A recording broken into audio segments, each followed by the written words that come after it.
محمد كما باركت على إبراهيم وعلى آل إبراهيم إنك حميد مجيد. أعوذ بالله من الشيطان الرجيم. بسم الله الرحمن الرحيم. يا أيها الذين آمنوا اتقوا الله حق تقاته ولا تموتن إلا وأنتم مسلمون.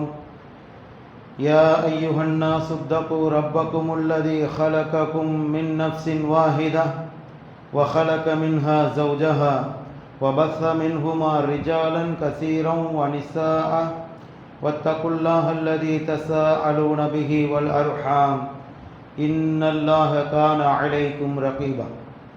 يا أيها الذين آمنوا اتقوا الله وقولوا قولا سديدا يصلح لكم أعمالكم ويغفر لكم ذنوبكم ومن يطع الله ورسوله فقد فاز فوزا عظيما. أما بعد فإن أصدق الحديث كتاب الله وخير الهدي هدي محمد صلى الله عليه وسلم وشر الأمور محدثاتها وكل محدثة بدعة وكل بدعة ضلالة وكل ضلالة في النار. رب اشرح لي صدري ويسر لي أمري وحلل عقدة من لساني يفقهوا قولي. அல்ஹம்துலில்லாஹ்.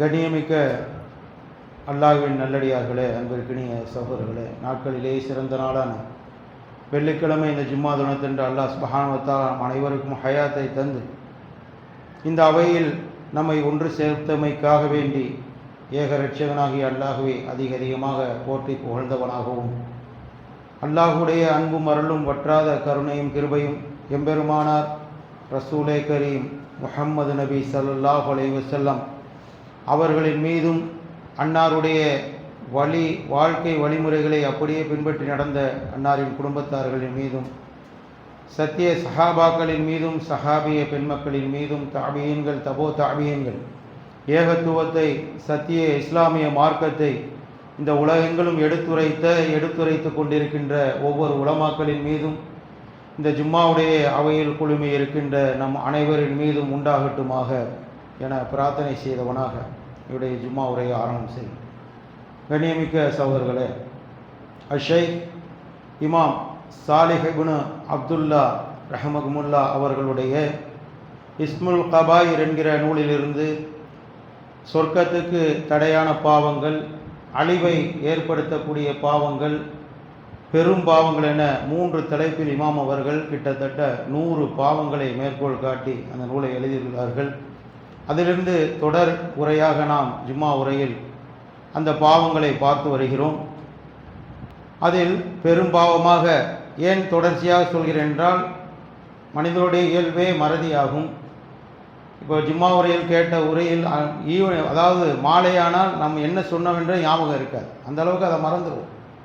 ஆனால் தொடர் உரையில் அந்த முன்கூட்டி சொன்ன அந்த பாவங்களை குறிப்பிடுவது நல்லதாக இருக்கும் என கருதி, பெரும் பாவத்தில் அல்லாஹ்வுக்கு இணை வைப்பது, பெற்றோருக்கு மாறு செய்வது, சூனியம் செய்வது, அவதூறு, அதாவது அப்பாவி பெண்களின் மீது, நல்லொழுக்கம் உள்ள பெண்களின் மீது அவதூறு கூறுவது, போரில் புறமிதுகிட்டு ஓடுவது, இதுபோன்று பெரும் பாவங்களை, நரகத்திற்கு இழுத்து செல்லக்கூடிய பாவங்களை இமாம் அவர்கள் குறிப்பிட்டிருந்தார்கள். அடுத்ததாக, ஒரு மனிதன் சொர்க்கத்திற்கு செல்வதற்கு எல்லா நன்மைகளும் செய்தும் கூட ஒரு சில பாவங்களை அவன் இந்த உலகத்தில் செய்துவிட்டால் அது சொர்க்கத்துக்கு செல்வதற்கு தடையானதாக அமைந்துவிடும்.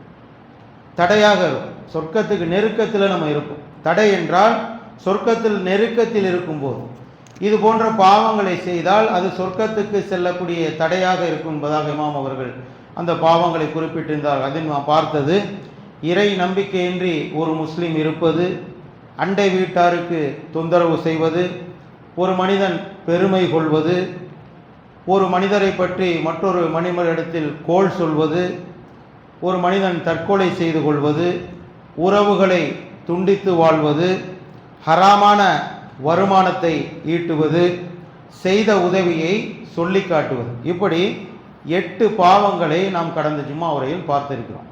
அதாவது சொர்க்கத்துக்கு செல்வதற்கு தடையான பாவம். அடுத்ததாக இமாம் அவர்கள் 9வதாக குறிப்பிட்டிருக்கின்ற அந்த சொர்க்கத்துக்கு நாம் செல்வதற்குண்டான தடையான பாவம் எதுவென்றால் மது அருந்துவது. கண்ணியத்துக்குரியவர்களே, மது அதிகமான உபதேசம் நாம் கேட்டிருப்போம். மது என்பது பாவங்களுக்கெல்லாம் ஒரு தாயாம் என்பதாக. அதுதான் அழிவின் உச்சகட்டம். ஒரு மனிதன் மதுவை அறிந்து விட்டான் என்றால் அதிலிருந்து அவன் மீள முடியாத ஒரு சூழல் ஏற்பட்டுவிடும். எந்த அளவுக்கு என்றால், இந்த மது அருந்துபவர்கள் மனிதர்களிடம் ஏனைய பாவங்கள் இருக்கும். உதாரணமாக உறவை துண்டித்து வாழ்வது, வட்டிக்கு வாங்குவது, கோள் சொல்வது, இது போன்ற பாவங்கள் எல்லாம் மனிதர்களுடைய இயல்பு. அதை ஒரு மனிதன் திருத்தி தௌபா செய்து விட்டால் அல்லாஹ் அதை மன்னிப்பான். ஆனால் இந்த மது அருந்துவது என்பது வெளிப்படையான பாவம். அந்த மனிதனுடைய கண்ணியத்தை இந்த உலகிலும் மறுமையிலும் இழிவுபடுத்தக்கூடிய பாவம். அந்த மனிதன் தன்னைத்தானே இந்த இம்மையிலும் இழிவுபடுத்திக் கொள்கிறான். உறவுகளுக்கு மத்தியில், நண்பர்களுக்கு மத்தியில், சகோதரர்களுக்கு மத்தியில், இந்த சமுதாயத்திற்கு மத்தியில் மது அருந்துவதனால் அவன் குடிகாரன் என்கிற ஒரு பெயரை வாங்குகிறான். அந்த குடிகாரனுக்கு எந்த ஒரு மதிப்பும் மரியாதையும் இருக்காது. இப்போ மது அருந்துபவர், தொடர்ந்து மருந்து அருந்துபவர் ஏதேனும் ஒரு வார்த்தைகளை சொன்னால், அது முக்கியமான வார்த்தையாக இருந்தாலும் அந்த குடும்பத்திலோ சக நண்பர்களிடத்திலோ அவருக்கு ஒரு கண்ணியமோ மரியாதையோ இருக்காது. அவரை ஒரு பெரும் பாவம் செய்தவராக இந்த சமுதாயம் பார்க்கக்கூடும்.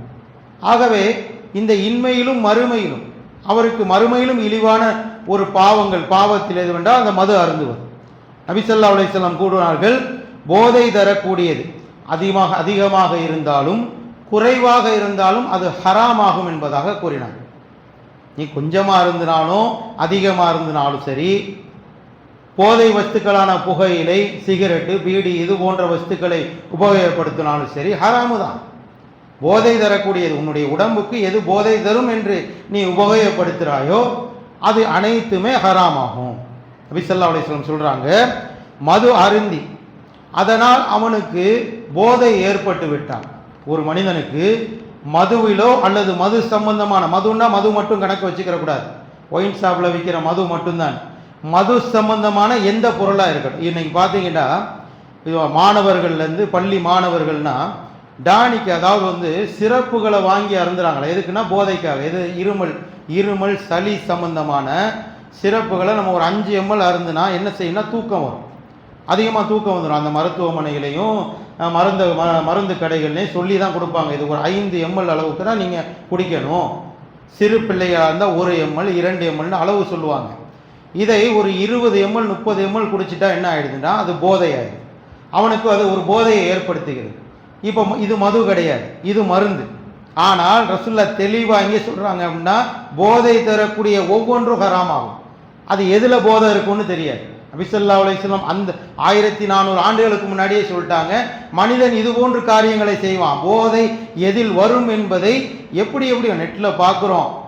ஒரு பேட்டரி துகள்களை எடுக்கிறாங்க, அதை எப்படி சொல்கிறதுன்னே தெரியல. அதில் உள்ள ஒரு வெள்ளை கழிவு மாதிரி இருக்குது, அதை காய்ச்சி அதை பருகிறாங்க. அதன் மூலியமாக போதையை ஏற்றிக்கக்கூடிய சூழலை இன்னைக்கு மாணவர்களுக்கு மத்தியில் பார்க்குறோம். அதிகமாக இளைஞர்கள் போதையில் மாட்டிக்கொண்டு தவிப்பதை பார்க்குறோம். முஸ்லீம் இளைஞர்களும் விதிவிலக்கு. இது ஒரு பெருமையாக, கண்ணியமாக அவர்கள் பார்க்கிறார்கள். நல்லா பாதுகாக்கணும். யார் மதுவை அறிந்து, அந்த போதை வஸ்துக்களை அறிந்து அவன் மதுவை அதனால் அவனுக்கு போதை ஏற்பட்டு விடுகிறதோ அவனுடைய 40 நாள் தொழுகை அங்கீகரிக்கப்படாது என்பதாக சொல்கிறார். அவன் மது அருந்திட்டா மறுநாள் நல்ல முறையில் ஃபஜ்ரும், லுஹர், அசர், மகரிப், இஷா செய்து அவர் முழுவதுமாக தொழுகை நிறைவேற்றினாலும் அவருடைய 40 நாள் வக்துகளை அல்லாஹ் ஏற்றுக்கொள்ள மாட்டான் என்பதாக நபி ஸல்லல்லாஹு அலைஹி வஸல்லம் சொல்லிட்டாங்க. அல்லாஹ் பாதுகாக்கும். எவ்வளோ பெரிய தண்டனை! அதேபோல் நபி ஸல்லல்லாஹு அலைஹி வஸல்லம் காலத்தில் மதுவை அருந்தியவர்களுக்கு செருப்பால் அடிக்கக்கூடிய, தன்னுடைய கைகளில் எதையெல்லாம் வைத்திருப்பார்கள், நபி ஸல்லல்லாஹு அலைஹி வஸல்லம் கட்டளையிடுவார்களாம், அவர்களை அடியுங்கள் என்று. அடியுங்கள் என்றால் ஒரு ஆட்சி இருக்கிறது என்றால் நல்லா கவனிக்கணும் சகோதரர்களை. அந்த ஆட்சிக்கு உட்பட்டு அந்த மன்னர், நபி ஸல்லல்லாஹு அலைஹி வஸல்லம் மன்னராக இருந்தார். எந்த ஒரு மன்னராக இருந்தாலும் ஒரு மனிதனை தண்டிக்க வேண்டும் என்றால் அந்த ஆட்சிக்கு உட்பட்டு அந்த அரசவையில் உள்ள ஊழியர்கள் தான் தண்டிப்பாங்க. இதுதான் சட்டமாகும். நபி ஸல்லல்லாஹு அலைஹி வஸல்லம் காலத்திலையும் அதுதான் சட்டமாக இருந்தது. ஆனால் குடிகாரனை பொறுத்தவரை, மது அருந்துபவனை பொறுத்தவரையில் யார் வேண்டாலும் அடிக்கலாம். நபி ஸல்லல்லாஹு அலைஹி வஸல்லம் அடிங்கன்னு சொல்லிடுவாங்க. ரோட்டில் நம்ம சொல்லுவோம்ல, போற வர்றாள்னா அடிக்கிறாங்க. அதுபோல யாரு வேண்டாலும் சகாபாக்கள் சொல்கிறார்கள், நாங்கள் செருப்பை கொண்டு அடிப்போம், கையில் ஏதேனும் மட்டையை கொண்டு அடிப்போம், கையில் துணி ஏதேனும் துணி வச்சிருந்தாலும் அதை கொண்டு அடிப்போம்னு சொல்றாங்க. அப்ப யாரு வேண்டாலும் எதை கொண்டு வேண்டாலும் அடிக்கலாம். அப்ப அந்த மனிதன் அந்த அளவுக்கு இந்த மதுவினால் இழிவுபடுத்தப்படுகிறான். இந்த உலகத்திலும் இவ்வளவு இழிவு என்றால் மறுமையில் பாருங்க, நபி ஸல்லல்லாஹு அலைஹி வஸல்லம் நரகத்தில் அந்த மது அருந்தியவனை அல்லாஹ் போட்டுவிட்டு அவனுக்கு நரகவாசுடைய சீலையும் சலத்தையும் அந்த குடிபானமாக கொடுப்பான். அல்லாஹ் பாதுகாக்கணும். அந்த நரகத்திலையும் அவன் தாகத்தினால் கத்தும் போது அவனுக்கு எது கொடுக்கப்படும்? நரகத்தில் அந்த இருக்கப்படக்கூடிய அந்த நரகவாசிகளுடைய வடிகின்ற உடம்பில் இருந்து வடிகின்ற ஷீல் சலத்தையும் அல்லாஹ் அந்த குடிகாரனுக்கு, அந்த மது அருந்தியவனுக்கு கொடுப்பான் என்று நபி ஸல்லல்லாஹு அலைஹி வஸல்லம் சொல்றாங்க. ஆக நம்மில் மது அருந்தக்கூடிய பழக்கம் இல்லை என்றால் கூட நம்மை சார்ந்தவர்கள் யாராக இருந்தாலும் உடனே இதை எத்தி வைக்க வேண்டும். போதை தரும் வஸ்துக்களிலிருந்து நம்முடைய பிள்ளைகளை பாதுகாத்துக் கொள்ள வேண்டும் என்றால் இன்றைக்குள்ள சமுதாயம் போதையின் பக்கம் அதிகமாக போய்கொண்டிருக்கு. அரசாங்கத்தினாலே கட்டுப்படுத்த முடியலை. பல பிரிவுகள், பல அதிகாரிகள் மதுவை கட்டுப்படுத்த, போதை வஸ்துக்களை கட்டுப்படுத்த அவங்களால முடியலை. அந்த அளவுக்கு போதைகள் உச்சகட்டத்தில் அதிகமாகிவிட்டது. இது மறுமை நாளுடைய ஒரு அடையாளமாகும். அல்லாஹ் பாதுகாக்கணும். அதிலிருந்து நாம் பாதுகாத்து பெறப்படும். அடுத்ததாக 10வதாக இமாம் அவர்கள் குறிப்பிடக்கூடிய சொர்க்கத்துக்கு செல்லக்கூடிய தடையான பாவத்தில் சூனியத்தை நம்புவது. பெரும்பாவத்தில் வருவது நாம் பார்த்தது சூனியம் செய்வது. ஒரு மனிதன் சூனியத்தை செய்கிறான், அவன் ஷைத்தானுடைய தொடர்பில் இருப்பான். அந்த சூனியத்துடைய எல்லா வழிமுறைகளையும் அவன் கற்று வைத்திருப்பான். ஒரு மனிதனுக்கு சூனியத்தை செய்வான். அல்லாஹ் நாடினால் அந்த சூனியத்தின் மூலியமாக அவனுக்கு ஏதேனும் ஆபத்து ஏற்படும். இது நரகத்துக்கு நேரடியாக இழுத்து செல்லக்கூடிய பாவமாகும். இது சொர்க்கத்துக்கு செல்லக்கூடிய தடையான பாவம். என்ன? சூனியத்தை நம்புவது. நம்புவது என்றால் என்ன? உதாரணமா மனிதனுடைய வாழ்க்கையில், உதாரணமாக முஸ்லீம்களுடைய வாழ்க்கையில் நிறைய சோதனைகள் இருக்கும். வீட்டில் பிரச்சனைகள் வந்துக்கிட்டே இருக்கும், நோய்கள் வந்துக்கிட்டே இருக்கும். உதாரணமாக நோய்களுக்கு எல்லா மருத்துவமனைக்கும் போய் வைத்தியம் பார்ப்பாங்க. எல்லா மருத்துவர்களும் இந்த உங்களுடைய பிள்ளையோ மனைவியோ கணவனோ நன்றா இருக்கிறார், எந்த செக்கப் நிறையா பார்க்கும். சமகாலத்திலேயே இது போன்ற பேஷண்ட்டுகளை நானே சந்திக்கிறேன், நிறையா பார்த்துக்கிட்டு தான் இருக்கும். நான் எல்லா வைத்தியமே பண்ணிட்டேன், எனக்கு வயிற்று வலிக்குது, எல்லா வைத்தியமே பண்ணிட்டேன், எனக்கு கை கால்லாம் சோர்வாக இருக்குது, எதுவுமே இல்லை என்று மருத்துவர்கள் சொல்கிறாங்க, எனக்கு தலை சுத்துது. நம்ம ருக்கையா ஓதி பார்க்க சொல்லுவோம். என்ன சொல்லுவோம்? நீங்கள் நபி வழிப்படி ருக்கையா ஓதி பாருங்க. ஏன் அப்படி சொல்கிறோம் என்றால் அவர்களுக்கு கண்ணேறினால் ஏதேனும் பாதிப்பு ஏற்பட்டிருக்கலாம், அல்லது ஏதேனும் சூனியத்தினால் ஏதேனும் பாதிப்பு ஏற்பட்டிருக்கலாம். அல்லாஹ் நாடினால் அது அல்லாஹ்வே நீக்கக்கூடிய ஒரு பெரும் பாக்கியம் அவருக்கு கிடைக்கலாம். நபி ஸல்லல்லாஹு அலைஹி வஸல்லம் அழகான முறையில் ருக்கையா ஓதி உங்களுடைய சூனியத்தையும் அந்த கண்ணீரையும் நீக்கிக் கொள்ளுங்கள் என்று சொன்னாங்க. அப்ப அந்த சூனியத்தை நம்புவதென்றால், உதாரணமா ஒருவர் பாதிக்கப்படுறார், ஒரு நண்பர்கிட்டையோ இல்லை இமாம்கிட்டையோ யார்கிட்டையோ அதை பற்றி ஆலோசனை கேட்கிறார். இமாம்கள் சரியா சொல்லிடுவாங்க. ஒரு சிலர் அதோடைய விளக்கம் தெரியாதவங்க, உனக்கு எதுவும் சூனிய இணையம் வச்சிருப்பாங்களா அப்படின்னு சொல்ற ஒரு விளக்கம் தெரியாத ஒரு நபர் அதை இவர் என்ன செய்கிறார்? நம்பிடுறார். சூனியம் என்பது உண்மை, அல்லாஹ் நாடினால் அது நடக்கும். அதான் அஹ்லே சுன்னத் வல் ஜமாத்துடைய கொள்கையாகும், சலஃபு இமாம்களுடைய கொள்கையாகும். இதில் மாற்று கருத்தில்லை. ஆனால் அந்த சூனியம் ஒருவன் செய்திருக்கிறான் என்று சொல்லி, ஐயோ எனக்கு சூனியம் செய்துட்டானா, எனக்கு ஏதேனும் ஆயிருமே என்ற அந்த சூனியத்தின் மீது நம்பிக்கை வைப்பது சொர்க்கத்துக்கு தடை செய்யக்கூடிய பாவமாகும். நபி ஸல்லல்லாஹு அலைஹி வஸல்லம் சொல்றாங்க, அப்துல்லா இப்னு மஸ்ஊத் ரலியல்லாஹு அறிவிக்கிறாங்க, எவன் சூனியக்காரனம் அவர்கள் சொல்வதை உண்மை என நம்புகிறாரோ அவர் முகமது நபி ஸல்லல்லாஹு அலைஹி வஸல்லம் அவர்களுக்கு இறக்கப்பட்ட அந்த வேதத்தை நிராகரித்து விட்டார்னு சொல்றார். அதாவது குர்ஆனை நிராகரித்தவர் ஆவார். சூனியம் செய்பவரா இருக்கட்டும், சூனியத்தினால் ஏதேனும் பாதிப்பு வந்ததா இருக்கட்டும், அதை நாம் நம்பக்கூடாது. என்ன செய்யணும்?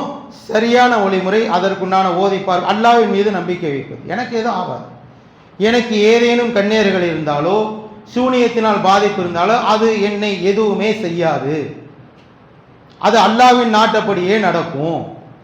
அல்லாஹ்வின் தூதர் எந்த வழியை சூனியத்திற்கும் கண்ணேருக்கும் மனிதனுக்கு பாதுகாப்பாக காட்டி தந்தார்களோ அந்த வழியின் பிரகாரம் நான் நடப்பேன் என்று அந்த சூனியத்தை நம்பாமல் நபி ஸல்லல்லாஹு அலைஹி வஸல்லம் அவர்கள் காட்டி தந்த வழியின் பிரகாரம் நம்முடைய அந்த மருத்துவத்தை அமைத்துக் கொள்வது சொர்க்கத்துக்கு தடையான பாவமாக அமையாது. மாறாக சூனியத்தை நம்பி அந்த சூனியத்தை முறிக்கக்கூடிய அல்லது எடுக்கக்கூடிய நபர்களிடம் செல்வது. சூனியம் வச்சிட்டாங்களா, இப்போ யார்கிட்ட செல்லலாம்? சம்பந்தமான தர்காவுக்கு போகலாம், ஏதேனும் ஒரு பாபாட்ட கேட்கலாம், சூனியத்தை எடுப்ப. இதெல்லாம் நிறைய இதுக்குண்டான வியாபாரம் செய்யக்கூடிய நபர்களே இருக்கிறாங்க. அவங்கள்ட்ட செல்வது, அவர்கள் சொல்வதை நம்புவது. நீ அதை செய்ய, இதை செய், ஏதேனும் விதைச்சு வச்சிருப்பாங்க, அப்படி செய், எப்படி செய், ஏதேனும் சொல்லி அவர்கள் பணத்தை பறிப்பது அல்லது அவர்கள் சொல்வதை நம்புவது. இதுதான் நம்புவது என்பது. அவர்கள் சூனியம் செய்பவர்கள் ஒரு சூனியத்தை நம்புவர். இது போன்று எந்த விதமான மூட நம்பிக்கையோ நபி வழிக்கு மாற்றமான எந்த காரியங்களையும் நாம் செய்துவிடக்கூடாது. நமக்கு பாதிப்பு இருக்கா, நம் குடும்பத்தில் ஏதேனும் பாதிப்பு தெரியுதா, இது போன்று இருக்குமான்னு கேட்டால் இருக்கும். நம்ம சந்திக்கிறோம், அது போன்ற மனிதர்களை சந்திக்கிறோம். அப்படி இருக்கும்போது அல்லாஹ்வை தொழுவது, தினசரி குர்ஆன் சூரத்துல் பக்கராவை வீட்டில் ஓதுவது, சூரத்துல் ஃபலக், சூரத்துல் நாஸ், சூரத்துல் இஹ்லாஸை தொடர்ந்து ஓதி ஓதி கையில் ஊதி அந்த மனிதனுக்குண்டான உடம்பில் தேய்த்து கொண்டு விட்டே இருப்பது, இது போன்ற நபி வழியுடைய வழிமுறைகளை பின்பற்றும் போது அல்லாஹ்வுடைய ஷிஃபா கிடைக்கும் சொல்றாங்க. ஆகவே சூனியம் சம்பந்தமான யார் எது சொன்னாலும், அது போன்று பாதிப்புகள் ஏற்பட்டாலும் அதை முறிக்கக்கூடிய நபர்களிடம் செல்வது, அவர்கள் சொல்லக்கூடியதை நம்புவது அல்லது அந்த மார்க்கத்தை அறியாத நபர்கள் சொல்வதை நம்புவது கூடாது. அல்லாஹ் அதிலிருந்து நம்மை பாதுகாக்கணும். அடுத்ததாக 11ஆவதாக இமாம் அவர்கள் குறிப்பிட்டிருப்பது குறிபார்ப்பது. இந்த குறிபார்ப்பது என்பது அல்ஹம்துலில்லாஹ் இஸ்லாத்துடைய மார்க்கத்தில் இல்லை என்றாலும் கூட நபி ஸல்லல்லாஹு அலைஹி வஸல்லம் அவர்களுடைய காலத்தில் குறி பார்ப்பது, சகுனம் பார்ப்பது, ஜோசியம் பார்ப்பது, சாஸ்திரம், சம்பிரதாயம், இது போன்ற எல்லா வழிமுறைகளும் இருந்து இன்றைக்கு இறை மறுப்பாளர்களிடம் இருக்கு. நபி ஸல்லல்லாஹு அலைஹி வஸல்லம் காலத்திலையும் இருந்தது, இன்னைக்கும் இருக்கு. அல்ஹம்துலில்லாஹ் நபி ஸல்லல்லாஹு அலைஹி வஸல்லம் அதையெல்லாம் வேரோடு அறுத்து முஸ்லீம் சமுதாயத்தில் அதிகமான நபர்கள் அதிலிருந்து விலகி இருப்பதை நாம் பார்க்கிறோம். குறி சொல்வதென்றால் என்ன? ஜாகிலியத் காலத்தில் அம்புகளை வைத்து குறி சொல்வார்கள், பறவைகளை வைத்து குறி சொல்வார். குறி சொல்வதுனா என்னன்னு முதல்ல நம்ம தெரிஞ்சுக்கிடுவோம். ஜோதிடம் பார்ப்பது குறி சொல்வது. இந்த ஜோதிடம் என்றால் என்னென்றால் வருங்காலத்தை கணிப்பது. உதாரணமாக அடுத்த மாதம், அடுத்த வருடம், அடுத்த வாரம் நான் எனக்கு ஏதேனும் நடக்குமா, நல்லது நடக்குமா, தீயது நடக்குமான்னு ஜோசியம் பார்ப்பவரிடம் போய் அந்த ஜோதிடம் பார்ப்பது. அல்லாஹ் பாதுகாக்கணும். இது மிகப்பெரிய பாவமா. குறி பார்ப்பது என்றால் அப்டேட், இன்னைக்கு உள்ளது. இப்போ இன்னைக்கு நான் ஒரு நல்ல காரியம் செய்ய போகிறேன். உதாரணமாக ஒரு வீட்டில் ஒரு விசேஷம் நடக்குது, அல்லது வேறு ஏதேனும் ஒரு நல்ல காரியங்கள் நடக்குது, அல்லது ஒருத்தர் ஒரு பிஸ்னஸை ஆரம்பிக்க போகிறார். இப்படி எதை வேண்டாலும் வச்சுக்கணும். மொத்தத்தில் நல்ல காரியங்கள் நடக்கும்போது இன்னைக்கு நான் அதை ஆரம்பிக்கலாமா அப்படின்னா அந்த நேரத்தில் அந்த நாளிலே பார்ப்பதுக்கு பேர் குறியா. ஜாகிலியத்து காலத்து மக்கள் என்ன செய்வாங்க, ஒரு நல்ல காரியம் அன்னைக்கு வைக்க போகிறதா இருந்தால் அம்புகளை வைத்து குறிபார்ப்பார்கள், பறவைகளை வைத்து அந்த குறிபார் சகுனம் பார்ப்பார். பறவைகளை பறக்க விடுவாங்க. அது வலது பக்கம் பறந்தால் நல்ல சகுனம் என்றும், இடது பக்கம் பறந்தால் அந்த ஒரு பயணத்தை ரத்து செய்து விடுவார்கள், நல்ல காரியங்களை ரத்து செய்து விடுவார்கள். அம்புகளில் 3 அம்புகளை எடுத்துக்கொள்வார்கள். ஒன்று நடக்கும் என்றும், இன்னொன்று நடக்காது என்றும், மற்றொரு அம்பில் எதுவுமே எழுதாமலும் அதில் வைத்து விடுவார்கள். அதில் ஒரு அம்பை, அதை மறைத்து வைத்திருக்கிற ஒரு அம்பை ஒருவர் எடுத்தால் நடக்கும் என்றால் ஒரு நல்ல காரியத்தை அதில் எழுதியிருக்கும், அந்த அம்புலையே எழுதியிருக்கும், அதை நல்ல காரியத்தை நடத்துவார்கள். இது நடக்காது என்றால் அதை நடத்த மாட்டார்கள். அந்த எதுவுமே எழுதாத அம்பு கையில் வந்தால் திருப்பி இந்த 2ஐ மறுபடியும் போட்டு பார்ப்பான். இது ஒரு வழிமுறையாக வைத்திருந்தாங்க. இது அல்ஹம்துலில்லாஹ் நம்மள்ட்ட இல்லைன்னு வைங்க. ஆனால் இந்த பால் கிதாபுன்னு ஒன்று இருக்கு, அல்லாஹ் பாதுகாக்கணும். இந்த குறிபார்ப்பதும் இந்த பால் கிதாபும் ஒன்று. இந்த பால் கிதாப் என்னவென்றால் நல்ல காரியங்கள் கெட்ட காரியங்களை தீர்மானிப்பது. இன்றைக்கும் முஸ்லீம்களுடைய பெயர் தாங்கிகள் பால் கிதாப் என்ற பெயரில் குர்ஆனுடைய வசனங்கள், நபி ஸல்லல்லாஹு அலைஹி வஸல்லம் அவர்களுடைய ஹதீஸுடைய தொகுப்புகள், இப்படி ஒரு கிதாப் மாதிரி இருக்கும். அதில் ஒரு நூல் கொடுத்துருப்பாங்க. இந்த நூல் எதுக்கு அப்படின்னா நம்மளுடைய பேஜுகளை நாம் சரி செய்து, ஒரு உதாரணமாக ஒரு ஐன் ஓதுறோம், அந்த ஐனில் அந்த நூலை போட்டு விட்டால் மறுநாள் மறு ஐன் ஓதுவதற்கு நமக்கு ஞாபகம் இருக்கும். அதே போல் கிதாபுகளில் ஏதேனும் வாசிக்கிறோம், அந்த நூலை எடுத்துட்டா அந்த கிதாபில் நாம் வாசித்த பேஜிலேருந்து நம்மளுக்கு வந்துடும். இது ஒரு அடையாளத்துக்காக அந்த நூலை அந்த கித்தாபில் போட்டு வைத்திருப்பார்கள். இந்த பால் கித்தாப் என்னவென்றால் இது போன்ற ஹதீஸுகள் குர்ஆன் வசனங்களை அதில் எழுதியிருப்பார்கள் ஒரு கித்தாப் மாதிரி. அது என்ன கித்தாபாக வேண்டால் இருக்கலாம். சலஃப் உலமாக்கள் நிறைய கித்தாபுகளை சொல்கிறார்கள். அந்த கித்தாபுகளை யாராவது வந்து கேட்பாங்க, இன்றைக்கி என் மகளுக்கு நான் இதை நிச்சயம் வச்சுருக்கிறேன், அல்லது நாளைக்கு நான் கடை திறக்க போகிறேன், எத்தனை மணிக்கு திறக்கலாம், நல்ல காரியம் பார்க்குறாங்களா? பார்க்குறாங்க. குறைந்த நம்பர், அல்லாஹ் பாதுகாத்த நல்ல அடியார்களை தவிர ரொம்ப குறைந்த பேர் இது போன்று குறிபார்ப்பது என்று சொல்லாமல் பால் கித்தாப் பார்ப்பது. அவர் என்ன பண்ணுவார், கித்தாபை மூடி அந்த நூலை எடுத்து நடுப்பாகத்தில் அவருக்கு தெரிந்த பாகத்தில் ஒரு பக்கத்தில் வச்சு இப்படி இழுத்துருவார். அதை அப்படியே திறந்து பார்ப்பார். அதில் என்ன குர்ஆன் வசனம் வருதோ, என்ன நபி மொழி வருதோ அதை வைத்து அவர் குறி சொல். உதாரணமாக, உங்களுக்கு வேதனை வந்து அடையணும், அல்லாஹ்வுடைய ஒரு வசனம் வருதுன்னு வைங்க, வேணாம் இதை செய்யாதீங்க, அல்லாஹ்வுடைய வேதனைன்னு இந்த குர்ஆன் இந்த பகுதியில் வருது, நீங்கள் உங்களுக்கு சொர்க்கம் கிடைக்கும், நீங்கள் நாடியதை செய்யுங்கள் என்று ஒரு வார்த்தை வந்தால், அல்லது நபி ஸல்லல்லாஹு அலைஹி வஸல்லமுடைய ஏதேனும் கதீதுகள் வந்தால் அதை எடுத்து குறி சொல்வது. பாருங்க எவ்வளவு முட்டாள்தனமான காரியங்க. பாருங்க நபி ஸல்லல்லாஹு அலைஹி வஸல்லம் எவ்வளவு ஒரு கண்ணியமிக்க தெளிவான தண்ணீரை போன்று, தெளிந்த நீரை போன்று இந்த மார்க்கத்தை இந்த வேதத்தை உங்களிடம் விட்டு செல்கிறேன் என்று நபி ஸல்லல்லாஹு அலைஹி வஸல்லம் சொன்னாங்க. தெளிந்த அப்படியே முகத்தை பார்த்தா தெளிந்த நீர்னா நம்முடைய முகம் அந்த தெளிந்த நீரில் தெரியும். அது போன்ற மார்க்கத்தை உங்களிடம் விட்டு செல்கிறேன்னு சொன்னாங்க. முட்டாள்தனமான காரியத்தை அவருக்கு எந்த பேஜ் வருதோ அதை பார்த்து குறி சொல்வதுங்கிற பேர்ல இல்லாம அதை என்ன செய்யறது, பால் கித்தாப்ங்கிற பேர்ல பார்க்கறத பார்க்கணும். அல்லாஹ் சொல்றான் பாருங்க, சூரத்துல் மாயிதாவிலே 90வது வசனத்தில், யா அய்யுஹல்லதீன ஆமனு இன்னமல் கைரு வல் மைசிர், ஈமான் கொண்டவர்களே மதுபானமும் சூதாட்டமும், வல் அன்சாபு வல் அஸ்லாமும், அதாவது கற்சிலைகளை வணங்குவதும் அதை வழிபடுவதும், அம்புகள் எறிந்து குறிபார்ப்பதும், ரிஜிசும் மினல் அமலி ஷைத்தான் ஃபஜ்தனிபூஹு லஅல்லஹும் துஃப்லிஹூன், இது ஷைத்தானுடைய அருவருக்கத்தக்க காரியங்கள் உள்ளேயாகும். மது அருந்துவது, குறிபார்ப்பது, எதோடு இணைக்கிறான் அல்லாஹ்? மது அருந்துவது, குறிபார்ப்பதெல்லாம் சிலைகளை வணங்குவதோடு சேர்ந்தது. இணை வைப்பவர் என்ன காரியங்களை செய்வாரோ அதுக்கு இணையாக உள்ள பெரும் பாவமாகும். அப்ப இது ஷைத்தானுடைய அருவருக்கத்தக்க காரியங்கள் உள்ளதாகும். அதிலிருந்து நீங்கள் விலகுவீர்கள் என்றால் நீங்கள் வெற்றி அடைவீர்கள் என்பதாக அல்லாஹ் சுப்ஹானஹு வ தஆலா குறிக்காட்டுகிறார். என்ன செய்யணும், அதிலிருந்து நாம் முழுவதுமாக விளக்கணும் சகோதரர். அதே போல் நபி ஸல்லல்லாஹு அலைஹி வஸல்லம் சொல்லுவாங்க, மறைவான திறவுகோல் 5 ஆகும். இந்த உலகத்தில் எந்த மனிதனாலையும் கண்டுபிடிக்க முடியாது. அந்த 5 விஷயத்தை அல்லாஹ்வால் மட்டுமே அறிந்து கொள்ள முடியும். அதில் ஒன்று, நாளை என்ன நடக்கும் என்பதை அல்லாஹ் மட்டுமே அறிவான். எந்த ஜோசியக்காரனோ எந்த குறிகாரனோ எவ்வளவு பெரிய அறிவாளியோ விஞ்ஞானியோ எதுவுமே சொல்ல முடியாது. அதை அல்லாஹ் மட்டுமே அறிவான். அடுத்ததா, இரண்டாவதாக, பெண்களின் கருவறையில் என்னென்னலாம் நடந்து கொண்டிருக்கிறது என்பதை அல்லாஹ் மட்டுமே அறிவான். ஸ்கேன் எடுக்கிறோம், ஆஸ்பத்திரியில் போறோம், ஸ்கேன்ல தெளிவா தெரிஞ்சிச்சு இல்ல, அல்லாஹ் தான் அறிவான். உள்ளக்க என்ன நடக்குதுங்கிறது அல்லாஹ்வை தவிர யாருமே அறிய முடியாது. கருவு எந்த அளவுக்கு வளர்ந்துகிட்டு இருக்கு, அதை எதுவாக ஆக்க வேண்டும், ஆனா பெண்ணா, மலட்டுத்தன்மை உடையதா, அது பாவியா வருவானா, சொர்க்கத்துக்குள்ள மனிதனா, இந்த உலகத்தில் அநியாயம் செய்வானா, நன்மை செய்வானா, அனைத்தும் தீர்மானப்படுகிறது எங்கு? தாயுடைய கருவறையில். அல்லாஹ் மட்டுமே அறிவான். மூணாவதாக சொல்றாங்க, மழை எப்போது வரும் என்பதை அல்லாஹ் மட்டுமே அறிவான். வெதர்மேன் சொல்லிடுறாரு, நாளைக்கு மழை வரும், வந்தா வந்துருவாங்க. நம்புறோமா இல்லையா? வானிலை அறிக்கை சொல்றாங்க, கணிச்சு சொல்றாங்க. கணிப்பு தான், கணிப்பு பொய்யா போகலாம், ஆனா உண்மை கிடையாது. வானிலை ஆய்வாளர்கள் சொல்வது அனைத்துமே ஒரு கணிப்பை தவிர உண்மை இல்லை. இதை நம்ம நம்பிக்கை வச்சிடணும். வெதர்மேன் சொல்லிட்டாரு நாளை காலையில் 6 மணிக்கு மழை பெய்யும், நம்பிக்கை வச்சிடக்கூடாது. ஏனென்றால் நபி ஸல்லல்லாஹு அலைஹி வஸல்லம் சொல்றாங்க, மழை எப்போது பெய்யும் என்பதை அல்லாஹ்வை தவிர யாரும் அறிய மாட்டார்கள்.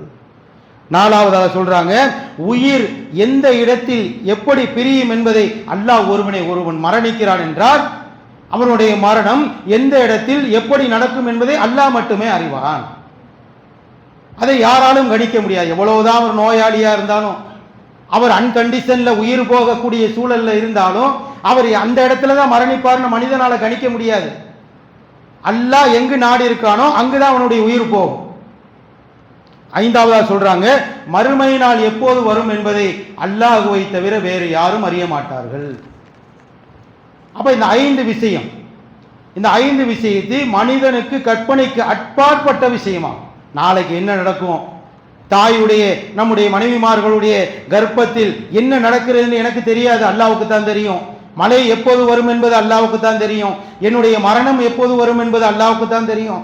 மறுமை நாள் எப்பொழுது வரும் என்பதை அல்லாஹ் தான் அறிவான். இதை ஈமான் கொள்ளும். இணையத்துக்குரிய அதே போல் இது போன்ற விஷயங்கள், குறிபார்ப்பது, சகுனம் பார்ப்பது, எல்லாமே ஒரே கேட்டகரி தான் சகோதரர்களே. சகுனம் பார்ப்பது, நேரம் சரியில்லைன்னு சொல்றது, நான் எடுத்த இன்னைக்கு அவரை முன்கூட்டியே பார்த்துருக்கலாமே, ஏதேனும் ஒரு வார்த்தைகளை உபயோகப்படுத்துவது, சாஸ்திரம் பார்ப்பது, சம்பிரதாயம் பார்ப்பது, இது எல்லாமே குறிபார்ப்பது, ஜோதிடம் செய்வது எல்லாமே ஒரே கேட்டகரியில் உள்ள பாவம். அப்போ இதிலிருந்து விலகிக்கிறோம். அல்லாஹ் சுப்ஹானஹு வ தஆலா பாவங்களிலிருந்து விலகி சுவனத்தை இலகுவாக அடையக்கூடிய மக்களாக நம் அனைவரையும் ஆக்கி அருள் புரிவானாக. வாஹிருத்துவானா அல்ஹம்துலில்லாஹி ரப்பில் ஆலமீன்.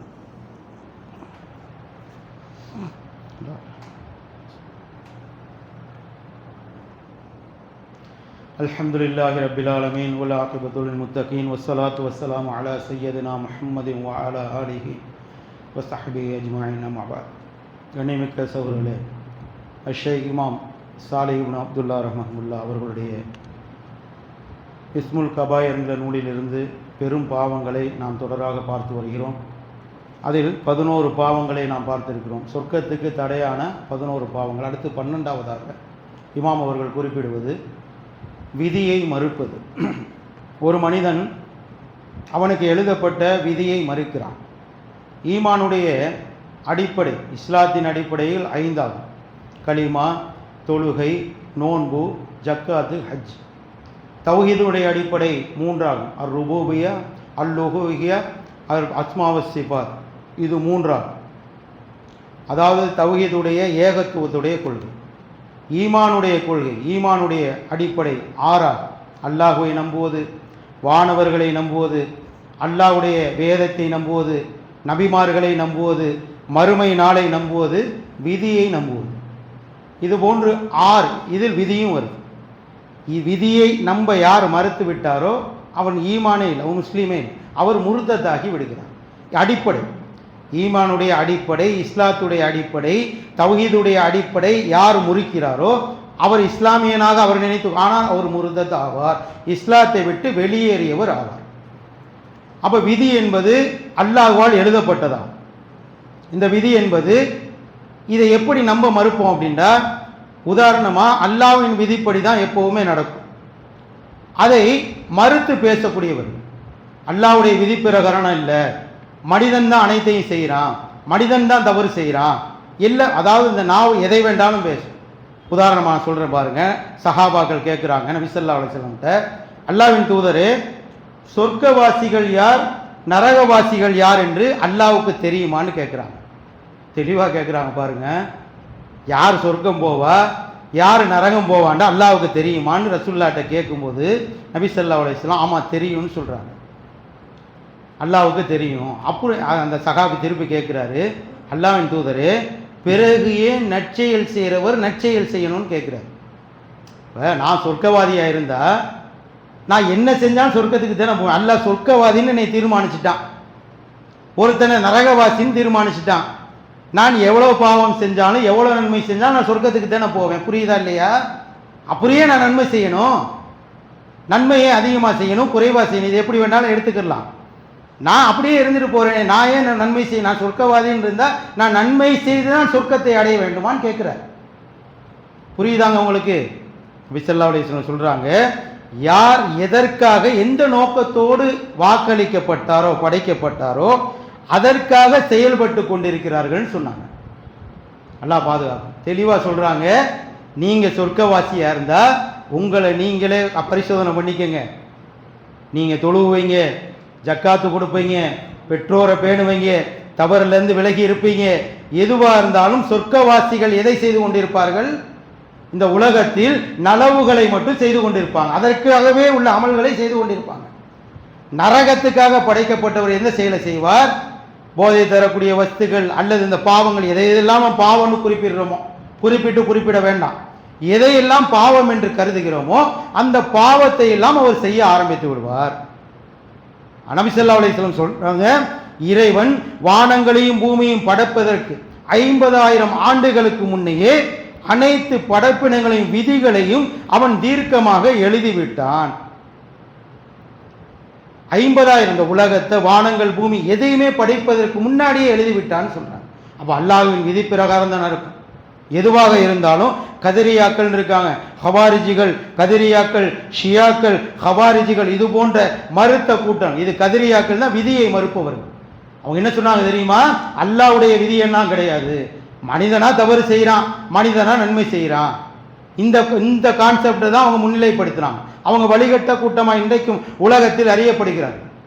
ஹவாரிஜிகள் எப்படி தன்னுடைய அறிவுக்கு ஏற்றபடி ஹதீஸுகளை ஏற்றுக்கொள்வார்களோ அதே போல் கதிரியாக்கள் என்ற கூட்டம் விதியை மறுக்கக்கூடியவர்களாக இருந்தார்கள். அல்லாஹ் பாதுகாக்கும். என்னுடைய வாழ்க்கையில் எந்த ஒரு கஷ்டம் வந்தாலும், வியாபாரத்தில் நஷ்டமா, தொடர்ந்து நோய் வருதா, என்னுடைய குடும்பத்தில் பிரச்சனை இருக்கா, ஏதேனும் எனக்கு நஷ்டங்கள் ஏற்படுதா, அல்லது வருமானம் அதிகமாக வருதா, எந்த ஒரு சோதனைகளோ நன்மைகளோ வந்தாலும் அல்லாஹ்வுடைய விதி பிரகாரம் தான் எனக்கு நடந்தது.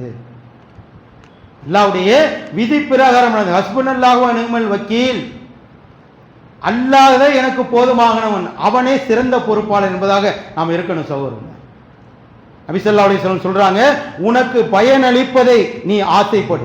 அழகான உபதேசம் செய்யறாங்க. உனக்கு எது பயன் தருமோ அதை நீ ஆசை கொள். இறைவனிடம் மட்டுமே உன்னுடைய உதவியை தேடு. நீ தளர்ந்து விடாதே. உனக்கு ஏதேனும் துன்பம் ஏதேனும் துன்பம் ஏற்படும் போது நான் இப்படி செய்திருந்தால் அப்படியெல்லாம் நடந்திருக்குமே என்று நீ கூறாதே. மாறாக அல்லாஹ்வின் விதிப்படி அனைத்துமே நடந்து விட்டது, அவன் நாடியதை செய்து விட்டான் என்று மட்டும் சொல் என்பதாக கூறுகிறார். சொல்றமா இல்லையாங்க? கொஞ்சம் முன்னாடி போயிருந்தா அந்த வியாபாரத்தை பார்த்துருப்பேன், கொஞ்சம் மிஸ் ஆயிடுச்சு, அந்த வருமானம் எனக்கு போயிடுச்சு, கொஞ்சம் ஒரு நல்ல பெண், நல்ல ஒரு மகரமான பெண் எனக்கு கிடைத்திருப்பா. இந்த வார்த்தையை எத்தனை பேர் நம்ம யூஸ் பண்ணோம்? ஜஸ்ட் மிஸ், நான் அதை செஞ்சிருக்கலாமே, நான் அதை இப்படி பண்ணியிருக்கலாம். சொல்றமா இல்லையா? அன்றாடம் ஒரு மனிதன் செய்யக்கூடிய பெரிய தவறுகள் விதியை மறுப்பது இதுவும் ஒன்றாகும். நான் இதை செஞ்சிருந்தா அப்படி நடந்திருக்குமே, அதை செஞ்சிருந்தா அப்படி கொஞ்சம் மிஸ் பண்ணிட்டேனே, பெரிய முட்டாள்தனம் பண்ணிட்டேனே, நான் அதை அப்படி செஞ்சிருக்கலாமே. சொல்றமா இல்லையா? எத்தனை பேர் சொல்லக்கூடிய நபர்கள் இதை முழுவதுமாக தவிர்த்துக் கொள்ளணும் சகோதரர்கள். இது பெரும் பாவமா? சுவர்க்கத்திற்கு தடை செய்ய எனக்கு ஏதேனும் வர வேண்டியது வரலையா? இன்னா லில்லாஹி வ இன்னா இலைஹி ராஜிஊன். எனக்கு கிடைக்க வேண்டியது கிடைக்கும். அல்லாஹ்விடமே நாம் வந்தோம், அல்லாஹ்விடமே மீளக்கூடியவர்களாக இருக்கிறோம். அல்லாஹ்வின் விதி பிரகாரம் நடந்தது. எனக்கு ஏதேனும் தடை ஆயிருச்சா? இன்னைக்கு எனக்கு கிடைக்க வேண்டிய ஒரு மிகப்பெரிய வேலையோ அல்லது ஏதேனும் ஜாப்போ கிடைக்கலையா? அல்லாஹ் தடை செஞ்சிட்டான். ஏதேனும் நான் செல்ல வேண்டிய பயணம் ரத்தாயிருச்சா? அல்லாஹ் தடை செஞ்சிட்டான். அல்லாஹ் விதியின் பிரகாரமே நடந்தது. நான் பயணம் பண்ணி போயிருந்தா அந்த விஷயத்தை செஞ்சிருக்கலாமே சொல்லக்கூடாது. இதுதான் விதியை மறுப்பதாகும். ஆகவே சகோதரர்களே, தொடர்ந்து நம்ம இந்த அல்ஹம்துலில்லாஹ் இமாம் அவர்கள் பெரும் பாவங்களில் நிறைய விஷயங்களை சொல்லியிருக்கிட்டு இருக்கிறாங்க. தொடர் உரையாக நம்ம பார்த்துக்கிட்டு இருக்கிறோம். தொடர்ந்து இது போன்ற பாவ செயல்கள் நம்ம பாவம் என்று அறியாத செயல்களாக இருக்கும், ஆனால் அது பெரும் பாவமாக இருக்கும். அதிலிருந்து அல்லாஹ் சுப்ஹானஹு வ தஆலா பாதுகாக்கணும். பெரும் பாவங்களை விட்டும் சிறு பாவங்களை விட்டும் பாதுகாத்து நம்ம அனைவரையும் நரக நெருப்பை விட்டும் பாதுகாத்து சுவனத்துக்கு உரியவரால் அல்லாஹ் சுப்ஹானஹு வ தஆலா ஆக்கி அருள் புரிவானாக. நலவான காரியங்களில் நம் அனைவரையும் ஒன்று சேர்ப்பானாக. வாஹிர துஆனா அல்ஹம்துலில்லாஹி ரப்பில் ஆலமீன். வகீம் ஸலாம்.